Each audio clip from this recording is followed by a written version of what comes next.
Drop that beat.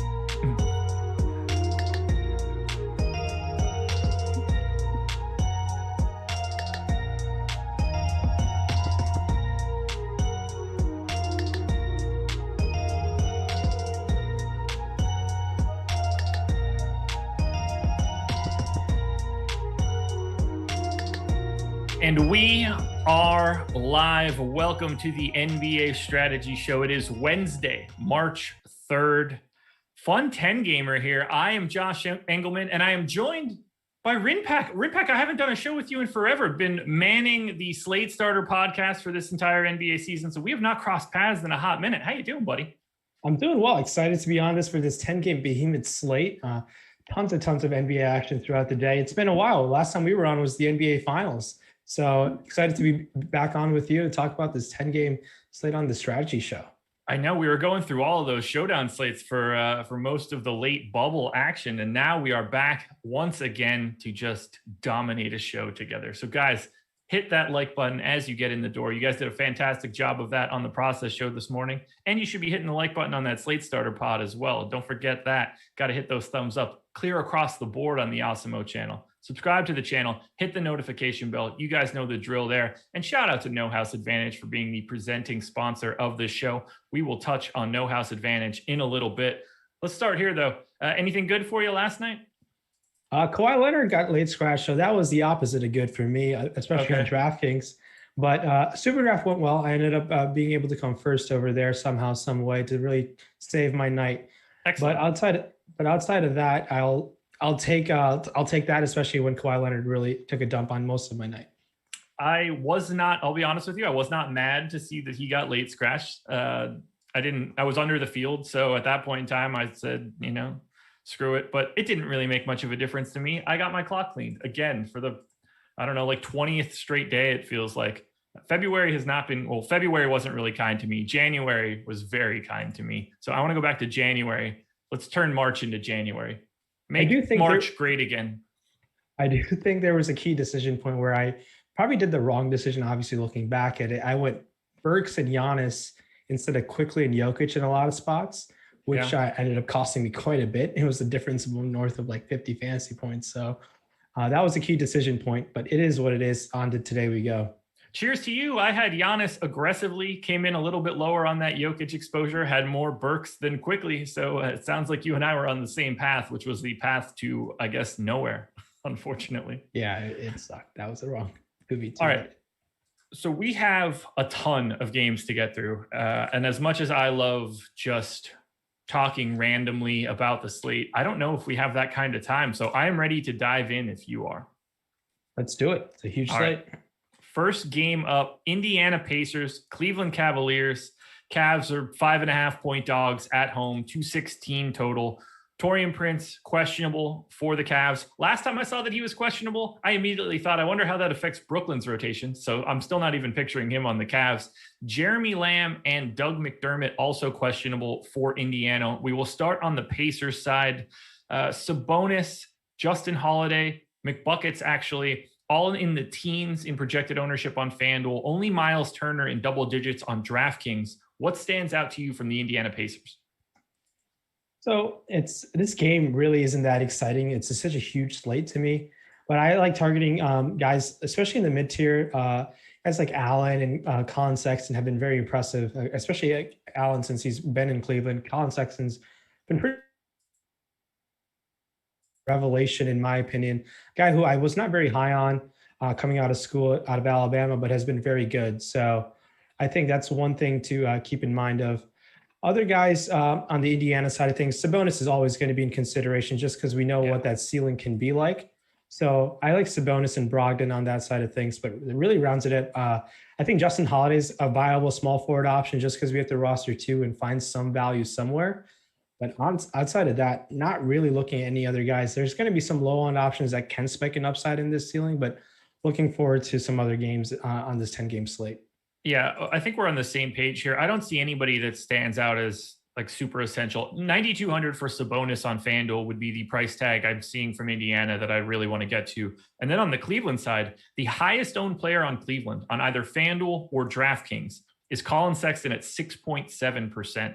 There's just no ownership coming into Cleveland. It's not a great spot going against Indiana, super low total. So to me, I don't see anything from Cleveland as anything other than just contrarian plays, ways to get different in larger field stuff. Indiana and Cleveland just doesn't look all that exciting. I completely agree with you. Well, since we have 10 games, we should not belabor the point. We can just keep this one moving. We'll move on to Utah and Philly. We know what we're getting out of Utah, similar rotation, no news there. But for Philly, we are waiting on Tobias Harris news. He is questionable, has been out the past 2 games. For right now, Philly 3.5-point dogs at home against Utah, which is kind of wild. We'll start on the Utah side. Only Donovan Mitchell in double digits in projected ownership on either FanDuel or DK. I think Utah looks like probably my least favorite team on the slate, but I'm curious if you're seeing it a little bit differently.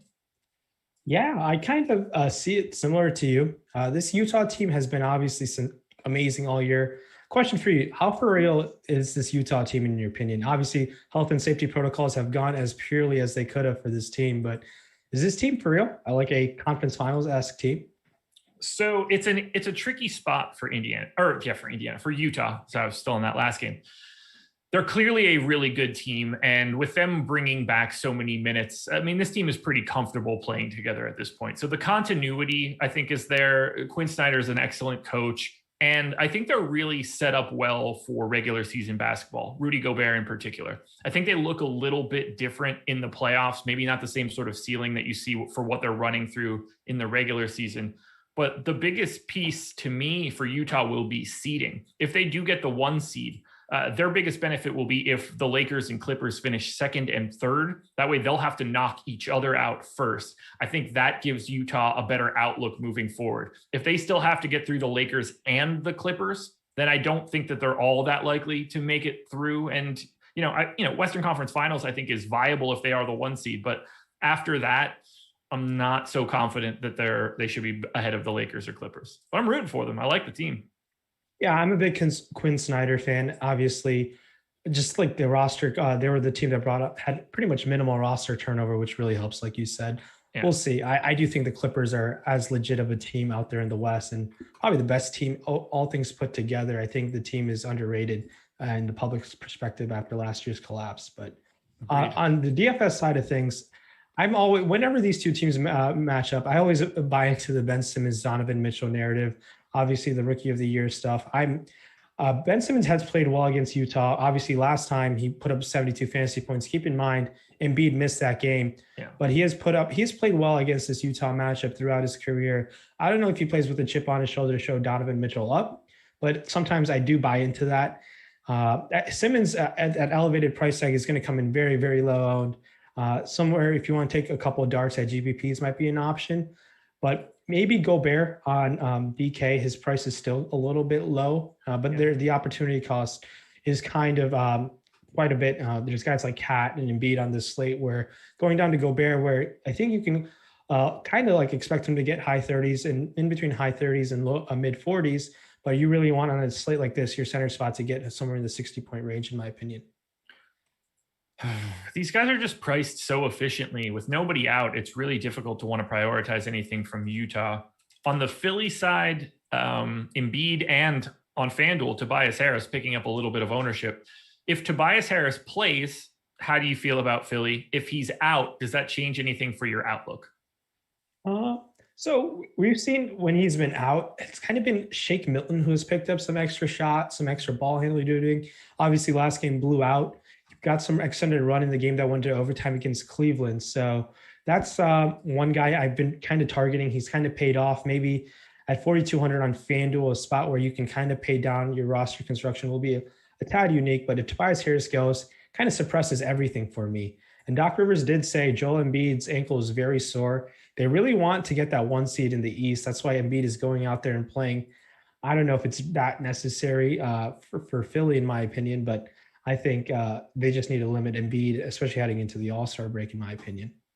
Yeah, this is another spot where I'm just not all that interested in anything coming from this game. Now, if you get to Joel Embiid or Ben Simmons, Harris, Mitchell, Gobert, the true top-end guys, I'm never going to talk anybody out of that sort of stuff just because they have they're different levels of players. Embiid, Simmons, Gobert in particular. If Gobert goes on a block party, you need to be around for that. But I don't see anybody that I would say is a priority. I don't see anybody that is likely to be heavily featured in cash games. And I think that's probably the easiest way to talk about it in terms of just core plays, ignoring public ownership. I don't see anybody in Philly and Utah that you would be thinking about. These guys are must-haves in cash. I agree with you. And like, monitor the Embiid situation. We dealt with like kind of a Doc Rivers disaster last time out, went from very questionable to playing to putting up 50 fantasy points. So we know Doc Rivers is kind of a questionable coach when it comes to this injury situation, especially this year. So that could really change the slate real fast. So monitor that situation. I know Embiid has not been ruled, doesn't have an injury designation right now, if I'm not mistaken. Anything else for Philly and Utah? No. I think we should hop on over to the next game. Before we do that, I do want to hit on a super chat from Andrew Kang. He said, "What's up, guys? Do you guys ever take a few days off, or do you grind every day? I've gotten crushed the past 2 days. Bankroll's fine, but it's demoralizing. I take days off all the time. Generally speaking, on the weekend, that gives me a little bit of time to spend with the wife so she doesn't kill me for only playing DFS basketball every single day. And usually I need it. The content grind is real too. You ever taken any days off at this point? I took a couple of days off. I was out of town in a state where it was not a lot to be played. So that forced me to take some days off, especially with the All-Star break coming up. It'll be a nice break. It's felt like a NFL season. So that's been the issue. Yeah, I'm ready for this All-Star break. Just get a couple of days of not having to think about late swaps and rotations at the end of the day, just reset the batteries. But I'm excited for the All-Star break. I love playing NBA DFS. It's by far my favorite DFS sport. I prefer watching basketball to any other sport. So I try not to take off too much time, but I basically never play on a Saturday. That is my day off of content. And that's just a day where, I do all of the things that I don't get a chance to do Monday through Friday. So yeah, take days off if it's driving you crazy, for sure. Pistons and Raptors, we got a lot to talk about for this one. So the Pistons are 7.5-point dogs in Toronto. Toronto missing basically 2/3 of everybody relevant on this team. No Fred VanVleet, no OG Anunoby, no Pascal Siakam. On the Pistons side, Jeremy Grant is questionable. No ownership is coming in on Detroit. Jeremy Grant is at 12% on FanDuel if he plays. Next highest number is going to be 7%. So let's try to knock out the Pistons first. Do you see anything on the Pistons that you like if Jeremy Grant plays? And if he is then out, are we opening up even more value on the Detroit side? I think so. I think Jeremy Grant has pretty much gone under the radar. He's playing on a pretty shitty team. Obviously, filling up the stat sheet in various ways. You could have made a case he could have been a bottom tier all-star in some situations, but just putting up empty stats more or less. Jeremy Grant, if he plays, I'll definitely have some interest in him just because we know what that ceiling can be like against this depleted Toronto team. Their defense really doesn't worry me. I think Jeremy Grant makes her a fine option if he plays. Now, if he were to be out, I think going to guys like Sadiq Bey, even Dennis Smith Jr. becomes more viable options, even Mason Plumlee potentially. But it's going to be some important news if he were to be out. I think going to some of those Detroit guys might pay off. But the real value is on the other side of things, in my opinion. Yeah, no doubt. I see Detroit as mostly similar to that first game we mentioned, contrarian options. Josh Jackson on FanDuel at 5,600 is a guy that I'd be interested in. Honestly, I would be willing to spin my tires on Dennis Smith Jr. at 4,900 on DK if Jeremy Grant is out. If Jeremy Grant is in, it's mostly just Jeremy Grant. Now on the Toronto side, that's when things get squirrely. Chris Boucher, Kyle Lowry, Norm Powell, Terrence Davis, all 25 to 35% owned on FanDuel. Similar ownership coming into these guys on DraftKings, but we're also seeing DeAndre Bembry get a little bit of love, Yuta Watanabe getting a little bit of love. I'm just going to throw it straight to you because there's too many things going on. Again, no VanVleet, no OG Anunoby, and no Pascal Siakam. What do you like the most from Toronto? How many guys do you expect to have in each lineup? Are we looking at 3 or 4 Raptors in cash games? This is a crazy one. Toronto is unavoidable today. I completely agree with you. Unavoidable. It'll be tough to see lineups without a Raptor in them. We got Davis, we have Bembry, we have Boucher, and we got Lowry. Obviously, in terms of like point per dollar value, I think that's how it lines up for Alex's projections right now, going Davis, Bembry, Boucher, and Lowry.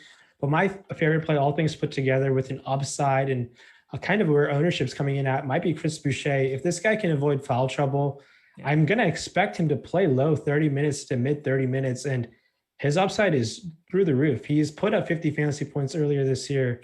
And I think we can definitely ride him. And I expect this ownership to rise throughout the day. And now I don't know what the threshold is where we need to back off a little bit, especially on a 10-game slate. There are going to be other roster builds that pay off. That's my only my concern is what is the ownership threshold that we need to be concerned? What's your consideration there? Yeah. So it's going to depend on a couple different guys. Like Boucher is picking up a ton of ownership, but at 6,600 at power forward on FanDuel or even 6,400 on DraftKings, I don't really have much of an issue in his ownership. Kyle Lowry's ownership makes me a little bit nervous on FanDuel in particular at 29%. The point guard spot is absolutely loaded, at least on FanDuel. If we're just talking about point guards today, and I want to make sure that I don't miss anybody, but we've got Fox, who looks incredible, Luka, Lillard, LaMelo Ball, Dennis Schroeder, who we're going to get to, with no LeBron tonight, Curry. We have Kyle Lowry in this situation, Trae Young, Kyrie Irving. That's everybody 8K or above. I didn't even mention Ben Simmons or John Wall, Lonzo Ball, Mike Conley. There are so many point guards to roster. I can't imagine wanting to get chalky on just Kyle Lowry. I understand that he's going to get a significantly increased role. I am projecting him better, but he would be the first guy that I would try to slide away from a little bit in this spot.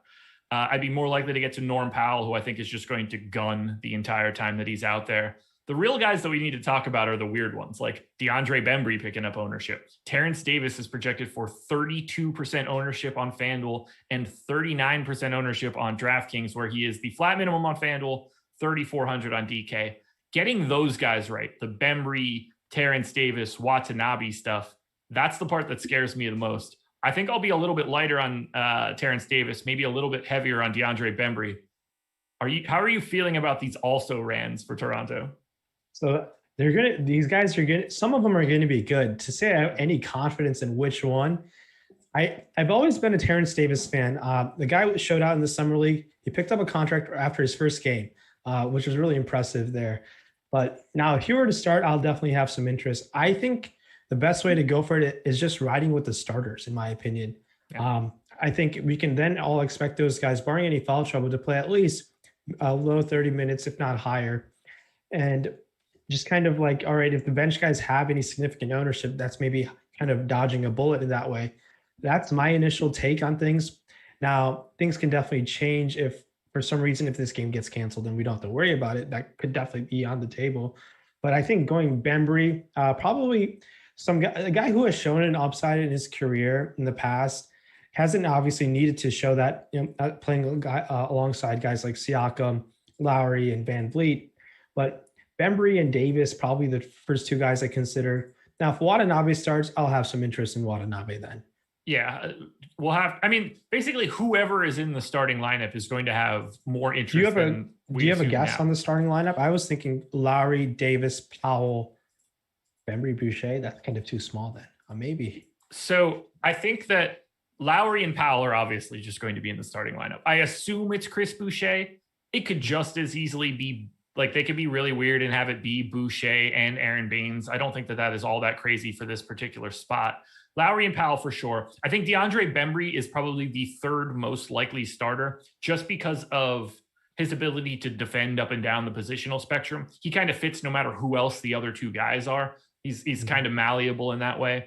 So to me, it's Boucher, Lowry, Powell, Bembry are my four locks. And I think that fifth guy can really go a couple different directions. If it were a different matchup, I wouldn't be surprised if it were Stanley Johnson from a defensive standpoint. I don't get the sense that it's going to be Stanley Johnson against Detroit. So I'm guessing it's just simple and it's Terrence Davis. Yeah, I think, Another thing to keep in mind, these guys still have 10 active bodies on this team. Right. They recall Jalen Harris. It's not like a completely depleted team where they only have 8 available bodies or 7 available bodies. They have 10 available bodies. So it could go, it could burn us. And just like any other night, it could burn us. So keep that in mind. Don't fall in love too much, but right now on paper, they look like very good plays.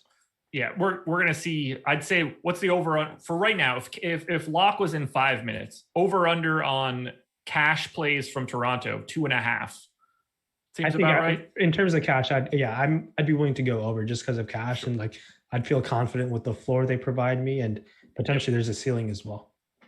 I think you could get to potentially 4 as well. Mm-hmm. But I would be shocked to see a cash lineup with Toronto with less than 2 guys in it. It's got 2 at a minimum. There's just too many free minutes here. Do you have a favorite play from Toronto today? I'm a big Chris Boucher stan. I know the guy is kind of a liability on defense, but I just love the way he plays. He's a unique type of player.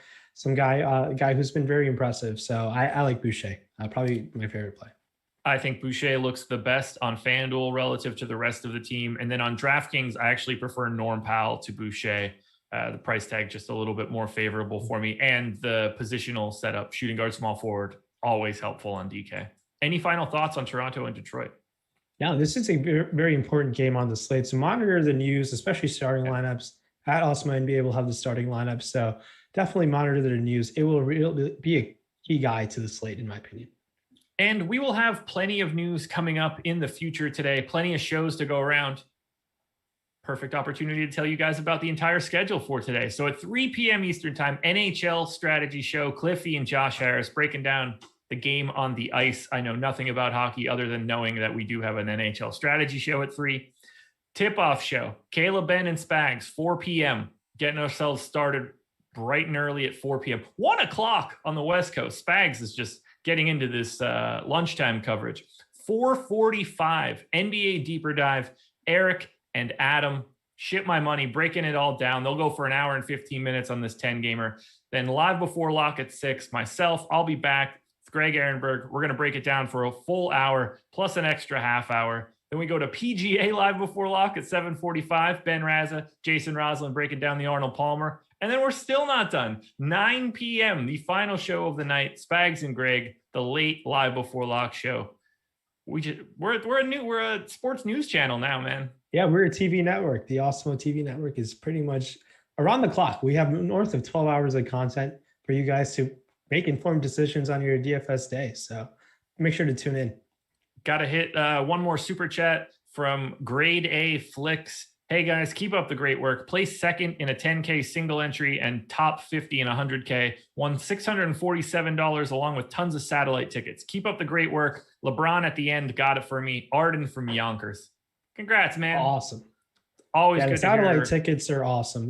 They're kind of been a key reason why I've been able to have some success in DFS is those satellite tickets. I found a way to pick those up along the way, and they give you an opportunity to play some contests that you usually can't in your bankroll at times. So awesome. Keep up the good work. Keep it moving on to game number 4, Brooklyn at the Houston Rockets. This one should be a fun one. So Brooklyn at 7.5-point dogs in Houston, 226 total. Brooklyn, we are going to be waiting on news, although I'm not expecting to see either Jeff Green or TLC, both doubtful right now, at least last I saw. For the Houston side, Eric Gordon and Daniel House, questionable. I didn't know what happened. I was watching that Houston game when Daniel House got hurt. His whole leg just fully locked up. I've never seen anything like that before. He took like a knee to the calf on a screen. Never saw that, but it was just full on straight, and he looked unhappy and in pain. Maybe it's just a bruise. Who knows? We will start on the Brooklyn side. Lots of ownership coming in here, and I'm curious for it. James Harden has been absolutely incredible as of late. 1.48 FanDuel points per minute over the last 30 days. He is picking up quite a bit of ownership at the shooting guard spot on FanDuel. And similarly on DraftKings, we see Kyrie, DeAndre Jordan, Joe Harris all getting into around 10% range on FanDuel. Not too much ownership, though, coming in on DraftKings. Start with Harden. How do you feel about him as a pay-up option today? And do you see anything else on Brooklyn that stands out to you? Yeah, it's James Harden going back to Houston at Houston. All things check off. A nice little remember me game, revenge game, whatever you want to call it. I am excited to see what James Harden is going to do to this former team. I think what he put up last time against San Antonio could definitely happen again. He put up 80 last time against San Antonio. I think he might want to stick it to Houston. Who knows? He had a great tenure there. He made them relevant. I think Houston, I think he probably will go down kind of underappreciated, and he brought them into relevance after the trade from OKC. But I like Harden quite a bit. I think it's going to a great spend up option in my opinion. Other guys to consider, I think DeAndre Jordan, $5,700. He's played 35 minutes. Granted, the game did go to OT last time, but I think you can expect him to play around 30 minutes with no Jeff Green. I like that price at kind of a mid-tier center option. Nicholas Claxton really brought it home for someone last time who took down the GPP. Now, that was a super efficient performance. In 17 minutes, put up 30 fantasy points. Yeah. He's actually coming in with some ownership. I don't think that will happen again. I will not have any interest in going there. The opportunity cost at center is way too high on a 10-game slate, in my opinion, to go pay down for a guy who could honestly put up less than 10 points in this situation. I like Harden quite a bit in this matchup, and Kyrie Irving as well, 9,400. I don't have any issues playing them both in some GPP lineups. I know it's not optimal in the sense they can both really get there for you. They are taking all these shots pretty much on this Houston team, in my opinion. Those two definitely stand out. On the other side of things, we've been targeting Brooklyn all year long. I like going to Victor Oladipo and John Wall. On the other side of things, this game could definitely shoot out as well. So I like John Wall is going to come in under-owned. He put up 46 fantasy points, playing 40 minutes. So it's clearly the minutes or limits is gone. It's not there. So if this game gets competitive, John Wall could put on a vintage performance, and maybe he could whip out the John Wall dance for us, which we haven't seen in some time. So we're seeing Victor Oladipo actually get a little bit of ownership on FanDuel at 7,500. John Wall not picking up anything at 8,600, a little more likely to get to him on DraftKings. The big guy getting ownership here, $4,200 Daniel House on FanDuel, projected for 26% ownership. If Daniel House is in, do you see him as a high-owned value play on today's slate? Man, so much of the field got burned by him that night. I think he was north of 35%. I was there with it. I don't like playing this guy really, but it was the math worked out for him that day. Now, if this guy is going to have any significant ownership, and especially you're telling me this guy got his whole leg locked up, which is concerning. I'd be kind of avoiding the situation. One thing I did not notice last night, David Nwaba did not play in the previous game. It kind of came out of left field. There was I must have missed the news, but I had some exposure to him. You didn't miss any news. It came out basically like as the game was starting that he was on the bench and active, but not going to play. And now it's come out he has a wrist injury, if I'm not mistaken. So yeah. This Houston team kind of might be undermanned, kind of looking into it. It might be an interesting pivot off of this Toronto value. Guys like Sterling Brown might be in consideration. Yeah. So this might be a good way to consider as a complete pivots in the situation. If House and Gordon and David Nwaba are out, I'm going to have some interest in Sterling Brown as just a pure pivot off of those Toronto guys, because that guy likes to chuck the ball and he could find a way to get there against this Brooklyn team, which isn't too hard to do. Yeah, if Gordon and House are out, we're talking about having to free up 60 more minutes, and they're pretty thin in terms of bodies to begin with. I think Mason Jones ends up being someone you could look at, 35 with flat minimum on both sites. Sterling Brown's probably going to play, high 20s in minutes if both of those guys end up out. We dust off Ben McLemore again. Houston could look really, really different if we see Gordon and House being out. Any final thoughts on Houston and Brooklyn? I think Justin Patton might draw some weird ownership. Oh, that price is about 4K, maybe not. Maybe on FanDuel, people might go down to him. The guy played a lot of minutes last time. I'd be concerned. I think he might get played off the floor by Kyrie and Harden. And it might force them to go PJ Tucker at center at times. Maybe I'm reading into too much, but I wouldn't go to Justin Patton. He kind of paid off for a lot of people last time out. I think it's a good time to hop off. There we go. Keeping it moving to Charlotte at Minnesota. The Charlotte Hornets are favorites in Minnesota, 1.5 point favorites, in fact, 229 total. On the Hornets side, we've got Gordon Hayward, questionable, Cody Zeller, questionable. I'm assuming Hayward plays at this point. It's a hand injury. It's not like they're going to put him on ice to rest a knee or something heading into the All-Star break. So I have both of these guys projected in right now. On DraftKings, no one's picking up any real ownership, but LaMelo, Rozier, Gordon Hayward, PJ Washington, all about 11% owned on FanDuel. I want to get to Charlotte against Minnesota because it's Minnesota. I don't see anybody as like a crazy value, but I'm still going straight back to LaMelo Ball. I still want to get some Terry Rozier. Gordon Hayward is Gordon Hayward. PJ Washington was a hero a couple nights ago and a zero 2 nights after. What do you want to do with Charlotte? Yeah, there's a lot of news pending here. And if Gordon Hayward plays, I will have some interest. It's Minnesota, a matchup where everyone kind of eats, in my opinion. Yep. If Gordon Hayward is in, I'll have some interest. I hope he plays because he makes for a great, right now with the projected ownership, a great low-owned option with the real serious upside. And obviously, if he plays, it's going to hurt guys like LaMelo Ball, Rozier, Washington, all those other guys. And he immediately becomes my favorite Charlotte play if he plays. Now, if he's out, there is merit to going back to those guys, but these guys' prices have all gone up. Maybe LaMelo Ball is priced efficiently in the sense where he can still find a way an upside against this Minnesota matchup, a team that passed up on him on the draft, but he's in a great spot, just matchup alone. And we've seen the upside. He's gone 60 and 49 the last 2 times out on DK. Over there in FanDuel, point guard is loaded. I still think he's an okay play. I think we can definitely consider him.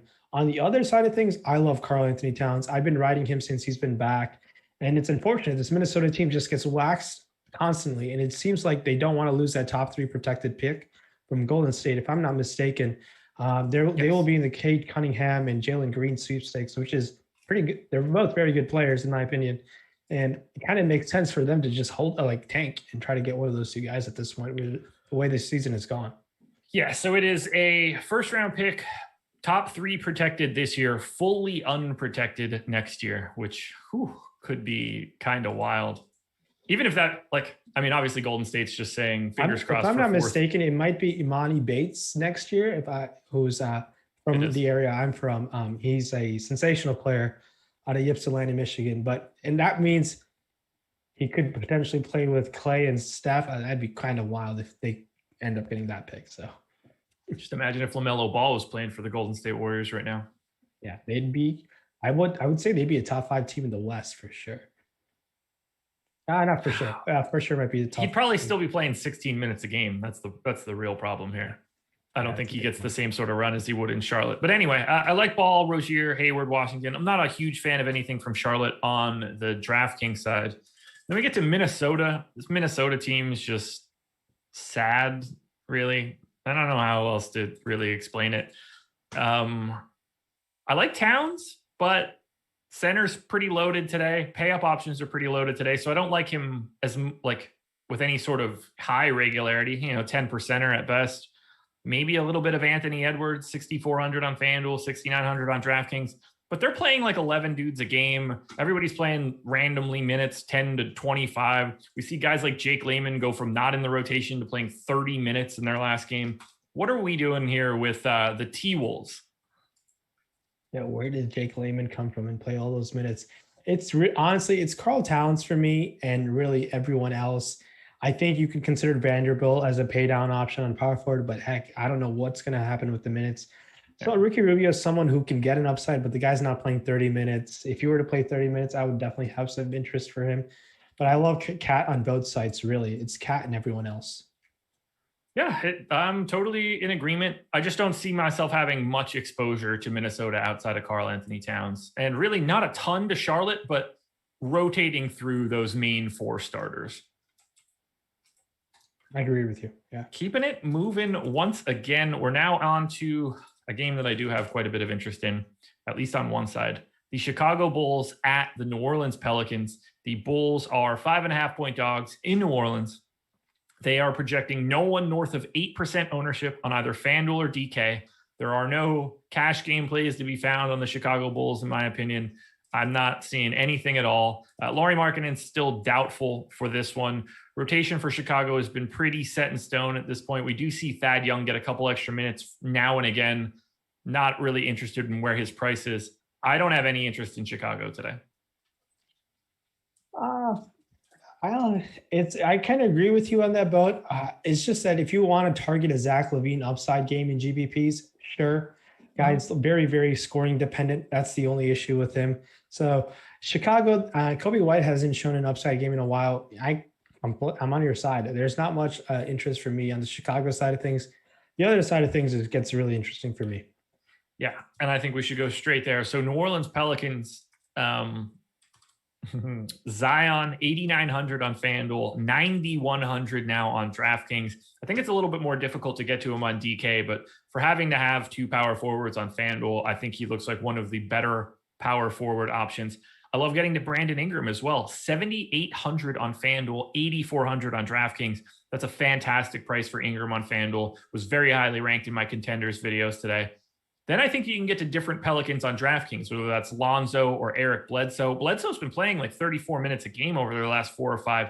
They really locked down the rotation. They only went 8 deep their last time out. Ingram, Ball, Williamson, Bledsoe, Hart, Adams, Hernan Gomez, and Redick. No one else saw the floor. So they're really starting to tighten it all up now. Talk to me about New Orleans. What do you see today? So, yeah, I mean, I love what Zion Williamson has been doing of late. I've been saying on the Slate Starter podcast, this guy's going to be a 5-figure price tag player on both sides very, very soon. And I've been just riding the wave. I feel like models and projections have been trying to adjust to it, and they're kind of a step behind in the sense of his rates and whatnot, of how well he's been performing of late. So I've been kind of projecting him for a little bit more minutes than usual. And when he's playing 37, 35, 34 minutes and shooting as efficiently as he does, one thing that was happening, he just wasn't getting many shots earlier. And now he's getting more shot volume and more usage. And the guy's been putting up north of 45 fantasy points consistently over the last few games. I don't think it's a fluke whatsoever. And now it's in a great matchup, in my opinion. And I think we can definitely ride Zion. Definitely a player that I'm very interested in on both sides. 9-1 on DK. And I believe I believe he's 8-9 on FanDuel. So, and especially on FanDuel, where you have to roster 2, I think makes for a fine option. Looking at the no house advantage side of things, I saw Alonzo Ball prop of 12.5 points. Let's see where I have him. You said Lonzo is at 12.5? 12.5. I have him at 16. Well, that's quite the difference. So line it up. Let's take the over there on Lonzo Ball. Yeah, and check out our sponsors at No House Advantage. Yeah, definitely hit the, over 16, over 12.5 points definitely seems like a favorable prop option to consider for Lonzo for sure. And I think there's a way for 2 or 3 of these Pelicans to be good against Chicago. We've seen teams do really well against Chicago all year long, a team that I've been targeting pretty consistently throughout the year. By the way, Alex has Lonzo at 15.5, so we're both in the same sort of range there. Get yourself some over on Lonzo Ball props on the presenting sponsor of this show, No House Advantage. Maybe another sharp line on No House Advantage, a sharper line might be Zion, 24.5 and 7.5 rebounds. What are you coming in at? I think it's kind of fair. I have 27.5 for points. So I would be over on the Zion points. The rebounds are basically spot on. If I look at Alex's projections, he has 27.2 for Zion. So that's another spot where I think we would be looking towards the over if you're looking for some no house advantage props. Yeah, definitely check them out. But yeah, like I said, I think there's merit for you. I'm okay with playing a couple of these guys. I know Brandon Ingram is kind of not shown out like he did last year. Obviously, the emergence of Zion is the reason why, but the minutes are great. The shot volume is great. And I think there's a way for him to get 50 fantasy points in this matchup. Now, I don't know how often he hits this in terms of multiple simulations. If you were to run this game 100 times, maybe he gets there, 10% of the time, maybe just because of how good this Chicago matchup is. I'm saying that off the top of my head. You might have a more data-driven answer than I do. But I really like both of those guys in Ingram and Zion today. So I have Brandon Ingram, let me see, getting to 51 fantasy points. That's just where I know that I have his target set for today, 13% of the time. So pretty good estimate off the top of your head, buddy. I try. All right. Any further thoughts on Pels Bulls? No, it's Zion and Ingram. Really, the two guys who stand out for me. Maybe there's a guy who's shown out the last couple of games is Eric Bledsoe. And by showing out, the guy has not been putting up dud after dud after dud. He's kind of paid off his price tag in a way the last 3 times out. If he comes in low and taking some shots on FanDuel where you have to roster 2 shooting guards, I think makes for an interesting option for sure. Moving it along. 4 games to go. Atlanta Hawks at the Orlando Magic. Magic are 4-point dogs. 224 total for this one. Cam Reddish, questionable. And then I don't know what's going to happen with Bogdanovic, whether or not he's going to sit on the back-to-back for rest. Because he's limited in minutes no matter what, it wouldn't shock me if he still just played 16 minutes. I don't think it's going to have a huge effect either way. The Cam Reddish news is news we've been waiting on for like 2 weeks. So let's start on the Atlanta side. No one picking up ownership for Atlanta. No one in double digits at all on FanDuel or DK. I would really only like to get to probably Trae Young or Clint Capella. I don't have much interest in anything else for Atlanta. Are you seeing something different than me? Yeah, obviously some bodies are back now. A new coach. Now, did you see that they held Miami to only 80 points last night in 2021? Wasn't fun. I had a little bit of Miami, so that was just a dumpster fire. I looked at the score and I was like, oh man, Miami must be smashing. And then I realized how much time was left in the game. I was like, oh man, Miami must be awful. Yeah, it just was like, what in the world happened? I was pretty high on obviously the Miami backcourt and some Tyler Hero as well. Bam Adebayo has been disappointed the last couple of games with no Butler, but they're not on the slate. Let's talk about Atlanta. Trae Young, I think has an upside in his bag, but there's the point guard is loaded. It just seems like some other safer options where I'm willing to spend down a little bit to guys like Kyrie or spend up to guys like if Luka were to go. I think definitely spending up in the point guard is just a loaded position, and Trae Young just has not been good. I just don't think he's not a great team player by any means. I think he is kind of overrated, all things put together, but he's an okay option. This Orlando defense really doesn't scare me. Low-owned option, I think there's an upside in him. Taking some chances on GVPs is fine. No one really else stands out to me on the Atlanta side of things. John Collins, his minutes are, I'm going to be curious what McMillan does with this rotation more consistently of late.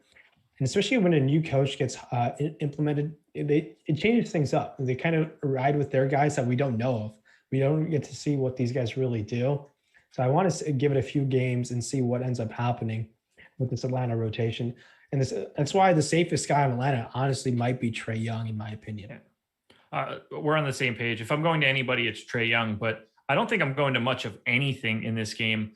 Vooch and Terrence Ross are around 10% owned on FanDuel. No, everybody else is pretty lowly owned. I don't see a ton of value here in Orlando. These guys have all been priced up a bit now that they've had so many injuries. Do you like anything from Orlando? Do you really like anything in this entire game? So on FanDuel, I think Carter Williams deserves a mention. The guy's played minutes. He put up 37 fantasy points last time out. And last 2 times he's played Atlanta, he's gone 24 and 25 in a position where kind of has to be considered as a spend down option. Spending up for Vooch makes sense. The guy's been rock solid all year long. I think Vooch spending up on both sides. I believe he's 10-3 on both. And his ownership is sub 10%. And we've seen Vooch perform in tough matchups all year long. And I would say Capella is an average matchup. I think there's an upside within Vooch where he can put up north of 55 fantasy points in this matchup. So Vooch on Orlando, and I believe Fournier is questionable. Now, if Fournier were to be ruled out, that kind of throws a wrench into things where guys like I think Terrence Ross could perform a little better. Maybe Bacon gets some extra minutes, but no one really else excites me in the secondary options, even if Fournier were to be ruled out. Yeah, Fournier and his health, I assume he's going to be fine. He got hurt in the last one, but he came back in and looked fine at the end of the game. So unless that thing just blew up after the game, I'm just treating it like he's going to be in, and I'm just treating this game like it's not really on the slate. Yeah. And I think there will be a guy that's good, but I don't know if a guy good enough to really break a 10-game slate, in my opinion. It's kind of tough to do. Any further thoughts on Orlando and Atlanta? No, let's hop on over to the next one. Before we do that, though, we do need to talk a little bit about our presenting sponsor. That would be No House Advantage. They're changing up the game in DFS because we're not really worried about fantasy points at all. This is a prop-based contest. They've got them for the NBA, baseball, which is coming soon, NFL, PGA. So we touched on a few of them before. Zion over-under points props. Who else were we looking at? Lonzo Ball points props. They will provide a list of props throughout the day. You are picking whether they're going to go over or under those props, and then you're ranking them like in a confidence interval. So your favorite prop might be worth 8 points, second might be 7, third might be 6, and so on down to 1. that's sort of where you're looking to hit all of the props that you can hit. And lucky for you guys, we offer a ton of awesome no house advantage tools at awesemo.com for free, no cost to you. Optimal lineups, projections across the board. You can't ask for a better setup, and it won't cost you a cent. Now, you should just sign up at awesemo.com just because you love us. But if not, if you're trying to build your bankroll, I see no better way than to take the free content that we're offering for No House Advantage. Use the promo code Awesemo when signing up at No House Advantage. You can get a first match deposit bonus of up to $20, and you're going to be set. This should be an easy way to slowly but surely build up your bankroll a bit. If you want to take some shots at other sites, I think that's a great idea. You could potentially see some overlay as well, as they're still growing. All of those things are going to be a benefit to your bottom line. You beat your friends, not the house. Win big with player props today. Go check out No House Advantage and download the app as well. We also have free content today, not just for No House Advantage. NBA player projections are free. PGA ownership projections are free. NHL ownership projections are free. God, we're giving it all out. It's so good. Why would you want to miss it? Play some NBA tonight with the projections. Check out the PGA ownership. Get locked and loaded for the Arnold Palmer tomorrow, and then play some NHL. Go listen to Cliffy and Josh Harris and the man Jake Hari tout out some good NHL stuff. Hop into our Slack. Great crew of hockey guys over there. Everything is coming up Awesemo right now. I just want to chime in about the sponsor and why you guys should all be playing on these smaller niche sites. There's a big edge, especially with potential overlay.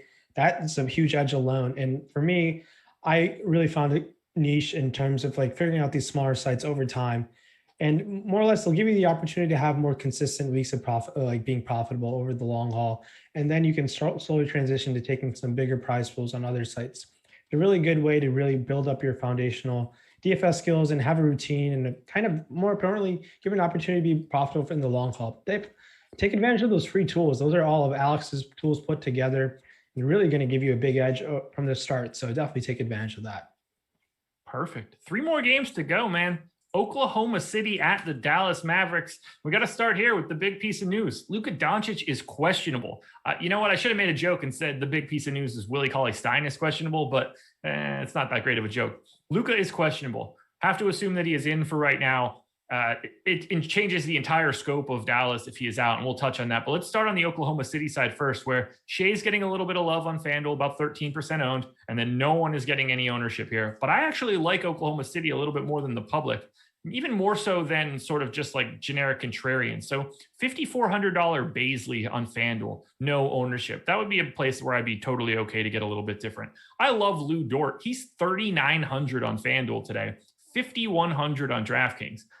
Like, Dort's not a great per minute guy, like 0.7 basically, but at 3,900 at starter minutes, even in a Dallas matchup where you'd think he's probably going to be out there against Luka a lot if Luka sees the floor, I'm happy to go to Luka as a value option, try to get away from some of the heavy chalk, the DeAndre Bembry's of the world. What do you see from Oklahoma City today? Yeah, Lou Dort standing out at 3,900, a guy that I'm always very hesitant to have much exposure to, over the field exposure to him on. Today might be a day to maybe potentially do that in a spot where we could spend down and pay up from some other studs on other positions that we've talked about. I think Dort makes her a great option on FanDuel for sure. A huge price difference off of DK.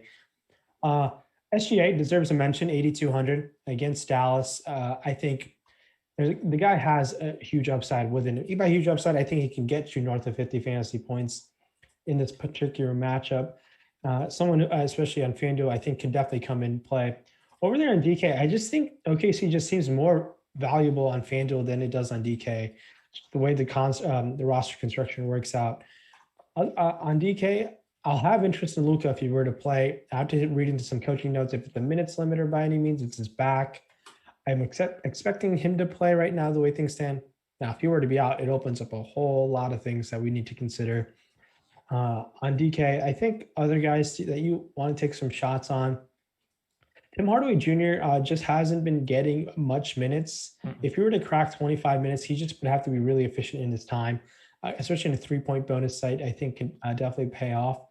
But in this game, overall, I think Porzingis and Dort on FanDuel stand out for me, and Porzingis on DK really stands out for me, even if Luka were to play. I like going to Porzingis in this matchup. So I like Luka if he is in, no problems paying up for that price tag on either FanDuel or DraftKings. By the way, guys, hit that like button. 660 concurrent viewers, only 137 likes. I'm not doing my job if you guys don't continue to hit that like button.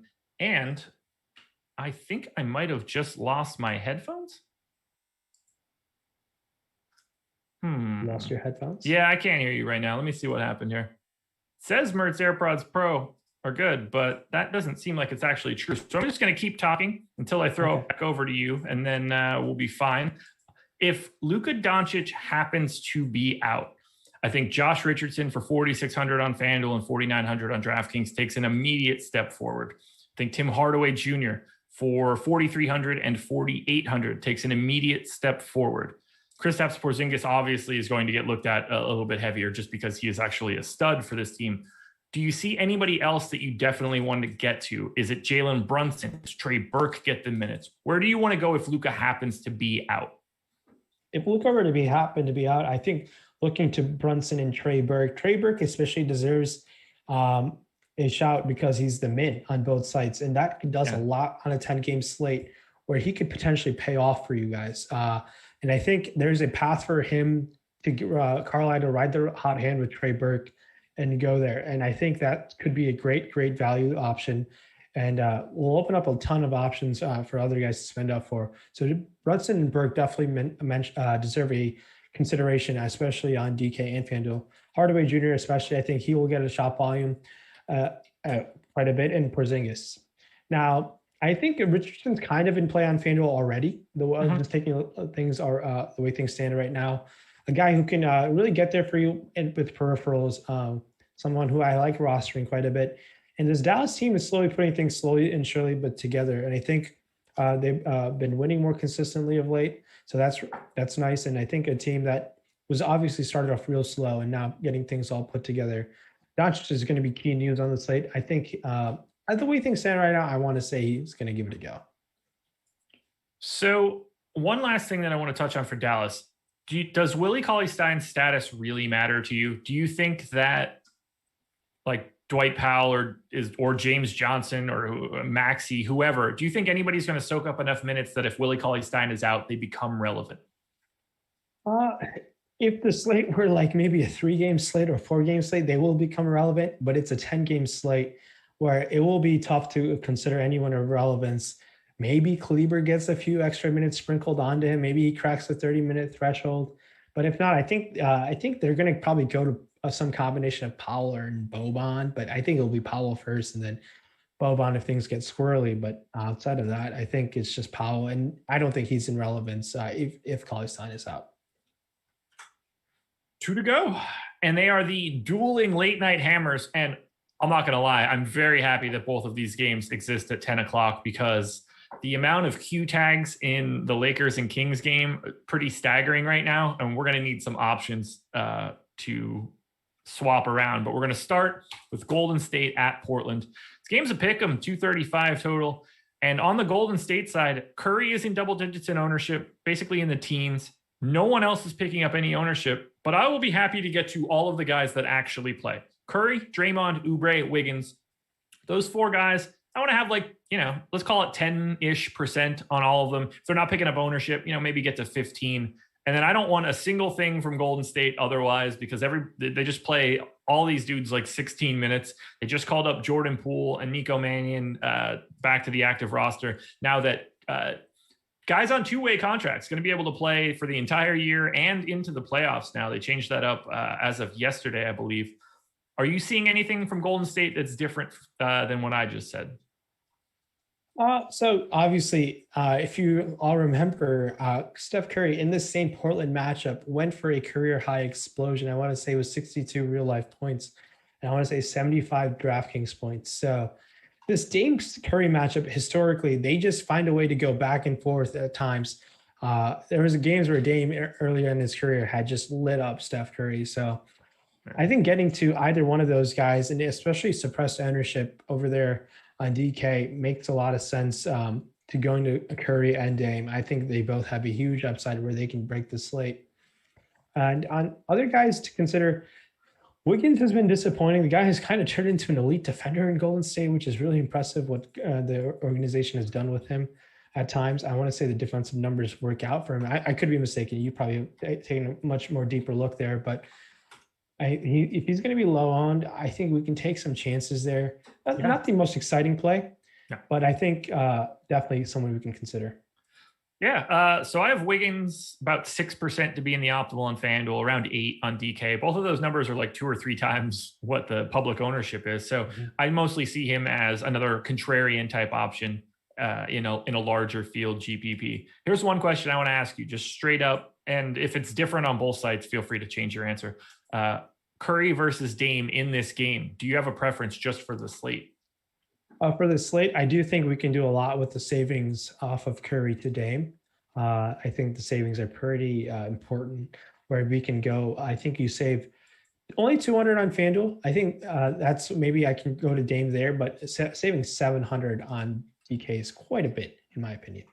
Okay. I actually would prefer to get to Dame. Although on DraftKings, I think it's basically a wash relative to salary. On FanDuel, where they're only $200 separated, I do prefer Dame.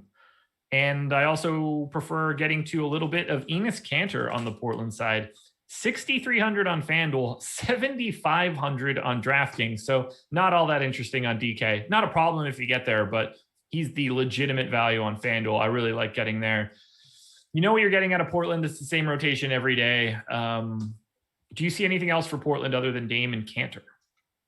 Yeah, Dame and Kanter stand out for me on kind of both sides. Kanter was very good in the matchup in January. I think the Golden State front court really doesn't concern me. I think that's something we can definitely consider, especially on FanDuel 6,300. I really found it hard to, looking at the FanDuel center slate, option that I'm kind of considering the way things stand right now. And he can pay off that price tag pretty nicely. And if the guy stays out of foul trouble, I think we can definitely ride with Kanter. Now, I don't think Carmelo to put up a vintage performance again is going to happen, but the guy's going to come in at very, very low ownership on both sides, in my opinion. And if you think Covington is going to do what he did again, sure. But we saw the upside game from him. I think it's a good time to hop off of him. And no one really else stands out. It's kind of Kanter, Lillard, and Curry, and maybe Wiggins, but outside of that, I don't have much interest. Everyone seems to be priced too high or priced really well. I agree. Any final thoughts on Portland and Golden State before we get to the most ridiculous game on the slate? No, I think Curry and Dame, hopefully they put on a show just in terms of fans perspective to watch. The Los Angeles Lakers at the Sacramento Kings. The Lakers are 3.5-point underdogs with no LeBron James, who is sitting out for rest today for the first time this season, and obviously no Anthony Davis. But it's not just that. Marc Gasol, questionable. Kyle Kuzma, questionable. Alex Caruso, questionable. And on the other side, Buddy Hield, questionable. So we'll start here. We've got Dennis Schroeder projected for 48% ownership on FanDuel, 43 on DraftKings. Talen Horton-Tucker and Markieff Morris are both in the 30s on DraftKings. Kyle Kuzma is likely to pick up a bunch of ownership if he can play. Montrezl Harrell is 5,500 on DK. He's projected for 20% ownership. What do you like coming out of the Lakers? What stands out most to you? How do you feel about the ownership? Any cash game locks? I'm throwing it all to you because this Lakers team is wild with no LeBron. And the matchup works out for them in amazing fashion as well. Now, I have this theory that they might have rested Kuzma on the front end of the back, thinking that they're going to need a lot of him today. I'm just speculating. I have no idea. Maybe it was a predetermined rest back-to-back heading into the All-Star game. LeBron is the captain. All these things put together might be a reason why. Now, I'm just speculating, but these are all reasons that have gone through my head on why this is happening. Now, if Kuzma were to be out, sign me up for THT, sign me up for Montrezl Harrell, sign me up for Dennis Schroeder. And Markieff Morris definitely deserves a mention. But I think Harrell is going to be my favorite play on maybe potentially both sites, really. I think he burned a lot of us last night. I was really high on him. I was thinking that he was going to do really well at that price tag. He did not. I think there's merit for him to play 30 minutes against the Sacramento front court. I like Harrell quite a bit. And if Talen Horton-Tucker were to start, we're going to have to project him for around 30 minutes. And I think he, as someone kind of like a buzz name throughout this whole season, obviously playing for the Lakers, you're going to be a buzz name already. But I think he has a serious upside at that salary. Could be someone where we try to differentiate ourselves off the Toronto value, and he can pay off with some great upside, in my opinion. I think Harrell and THT are my favorite. And then I think we can go to Dennis Schroeder for sure. All those guys, they're going to soak up a ton of usage. Kind of rooting for Kuzma to be out, so I don't have to really consider him as an option. So Schroeder, I think, is going to be one of the first guys you're putting into a cash game today. 5,500 on FanDuel, 5,900 on DraftKings, chalk play. That one's just going to be easy. I'm totally with you on THT. He was my number one contender on DraftKings today. Showed up in the optimal lineup 39% of the time at $3,400. I have him in for 24 minutes, and I think that he could very easily play 30 today. I would be very surprised if he played less than 24. So I feel pretty good about those minutes. They're the best play on the slate on DraftKings today. There's just too much value between Tucker and Morris. KCP, even somebody that you can get to a little bit, might take a couple more shots with those guys out. Yeah, I'm just going to be unloading a full clip into the Lakers today. You just have to have all of it. I completely agree with you. And it gets really interesting on the other side of things. Now, if Buddy Hield, who was sensational last time out, hit 8 threes in the game. Did you know Buddy Hield is the fastest to get to the most three-pointers made in league history? I didn't. Kind of makes some sense. It's picked up basically coinciding with his career specifically. So I get that. Like, you would expect it to be Steph, but Steph came around too early. They just didn't shoot enough. True. And yeah, I was shocked by that. I took him only 350 games. I think it took Steph 365. Okay. And then followed by Clay and Dame, I believe. So I think, really impressive. A guy I think deserves a new home. Him and Luke Walton just clearly don't get along. And I think if he were to play, I'll have interest for sure. Now, if he doesn't play, I think sign me up for Fox, sign me up for Holmes. And Marvin Bagley, is he out of the doghouse? If he is, I'll have a lot of interest in Marvin Bagley if he's out of the doghouse. Now, what they do with the Buddy Hield minutes, my guess is as good as yours. It might go to Kojo. It might go to Kyle Guy. It might go to Daquan Jeffries. I have no real confidence what they're going to do with those Buddy Hield minutes. Do you have any sort of confidence where to pinpoint those minutes if he were to be out? Corey Joseph just immediately soaks up some of it. That's going to be really not all that fun to deal with. If I'm just looking at the Sacramento rotation now, obviously we have no Halliburton. Kyle Guy would get, Justin James would get a bit.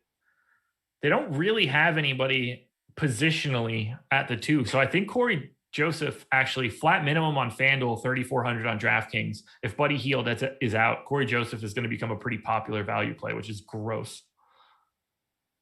Yeah, which is gross. I think like going to THT makes a lot more sense at that same price tag.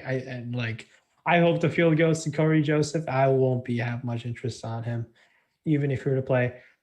Yeah, it's Fox and Holmes and then Bagley. I'm rooting for Bagley to get out of the doghouse. Obviously, his game he's really bad defensively, kind of a huge liability there. He has some offensive talent, in my opinion, but there's a way for him to pay out that price tag if we were to go. It's a late night hammer among the late night hammers, man. There's a ton of value in this game. I really like Sacramento. I think they're going wildly underowned. I have Fox, Barnes, and Holmes all in like the 13-ish% to be in the optimal on DraftKings. They're owned at like 2 to 5%. So this is not the same Lakers team. I'll happily get to a couple multiples of Sacramento. Yeah. Same story on FanDuel. Sure. I'd like to get a ton of Fox, a ton. Harrison Barnes is 6% owned on FanDuel at 6,800. He's playing north of 36 minutes. I have him in the optimal lineup 19% of the time. That's 3 times as frequent as the public. I'm going to get a ton of Barnes, a ton of Buddy Hield if he plays. I'm loading up on Sacramento if they play the Lakers, and that makes me feel really good. I'm going to have a ton of exposure locked up into some of the Portland guys, clearly a lot of the Lakers, clearly now, as I'm mentioning it, a lot of Sacramento. So whatever news comes down the pike in that 9 to 10 range, I'll have so many outstanding combinations from these games that I should be able to move the deck chairs around enough if stuff really breaks in a weird way. Yeah, I completely agree with you. I think late swapping for this game is going to be a key edge to being like falling from min cash to really putting yourself in a position to potentially coming that top 0.001% to take down something big. I late swapping obviously every night is really important, but now with all things put together, having being overexposed to this game will give you so much more options to really pay off. I think you bring up a very, very valid point for those guys who don't late swap and maybe just need to pay attention to news throughout the whole night.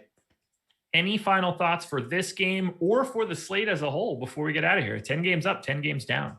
No, I had a pleasure joining you. It's a massive slate. A ton of news is on the table for us. But honestly, Lakers, Raptors definitely seem like a great starting point. Even the Kings on the other side of things. Going to be a fun slate, fun 10-game slate. It's going to be very, very interesting to see where ownership gets concentrated. And check out all those shows. Check out my co-host making his deeper dive debut, Eric Lindquist, tonight. So give him a shout out. And really had an awesome time joining you on the strategy show today, Josh. Happy to have you. Anytime, come fill in for all these fill in for Lofty whenever you want. We can actually make this a good show for once. Guys, thank you so much for joining us. Follow at Awesemo NBA if you want to get all the news from the news god. Everything's going to be breaking tonight. It's going to be a hectic one, so you want to be around. We have tons of shows coming up for the rest of the day. Don't miss any of it. Thank you, guys. Good luck tonight, and we'll see you again tomorrow morning for the final edition of the NBA Strategy Show before we get to the All-Star break. Later on, everybody.